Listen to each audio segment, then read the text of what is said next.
চট্টগ্রামের সীতাকুণ্ডের ভাটিয়ারীতে একটি জাহাজ ভাঙা কারখানায় স্ক্র্যাপ জাহাজের বিষাক্ত গ্যাসের বিষক্রিয়ায় ৮ শ্রমিক নিহত হয়েছেন।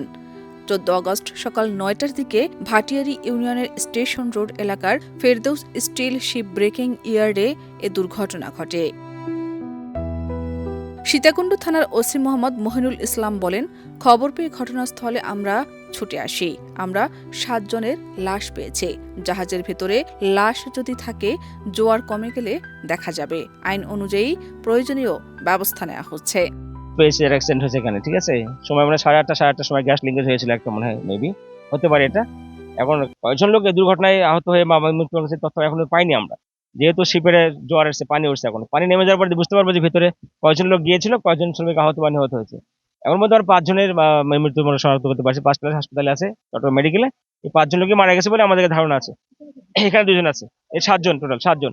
এবং ভিতরে কয়জন লোক গিয়েছিল না গিয়েছিল এটা আমরা জানতে পারবো জোয়ার নেমে যাওয়ার পর, যখন আমরা নিজেরা যাবো দেখবো তখন, বা কোনো নিরাপত্তার ব্যবস্থা না করে থাকে আইনগত ব্যবস্থা পরে নেওয়া যাবে, তদন্ত করে বোঝা যাবে এটা আসলে। স্থানীয় জেলেরা জানান, শুক্রবার সকালে কারখানার ভেতর থেকে গ্যাস বের হতে দেখা যায়। গ্যাসের গন্ধ এতটাই তীব্র ছিল যে কারখানার পাশের খালে ঢুকতে পারেননি সাগরে মাছ ধরতে যাওয়া জেলেরা। বাধ্য হয়ে তারা প্রায় আধা কিলোমিটার দূরে গিয়ে নৌকা ভেড়ান।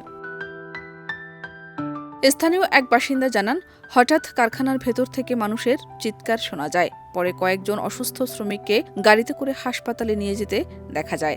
জাহাজের ভেতরে কয়েকজনের মরদেহ পড়ে থাকার খবর ছড়িয়ে পড়লে স্থানীয়দের মধ্যে উত্তেজনা দেখা দেয়। এক পর্যায়ে তারা কারখানার ভেতরে ঢুকে ভাঙচুর করেন। পরে পুলিশ গিয়ে পরিস্থিতি নিয়ন্ত্রণে আনে। যখন ওরা কাটিং করতেছে, তাৎক্ষণিকভাবে এই গ্যাসটা আপনার ওই যে বাষ্প হয়ে চারিদিকে প্রায় 100-200 মিটার পুরো অক্সিজেন করে ফেলছে, নষ্ট করে ফেলছে। যার কারণে অক্সিজেন না পাওয়াতে অনেক লোকই ওইখানে স্পট ডেড হয়েছে। আর দ্বিতীয় কথা হচ্ছে যে প্রতিষ্ঠানে কোনো অ্যাম্বুলেন্স নাই, কোনো অক্সিজেন নাই। এখানে আনার পর আর ওদেরকে আমরা বারবার বলছি, লাস্ট মানে ওকে আমাদেরকে দিয়ে দেন, আমরা ডাক্তার কাছে নিয়ে যাচ্ছি। এরা এখানে গাড়ি আনবে বলে এখানে 2টা ঘন্টা ওরা এখানে ফেলে রাখছে। 2 ঘন্টার মধ্যে এরা এখানে মারি ফেলছে।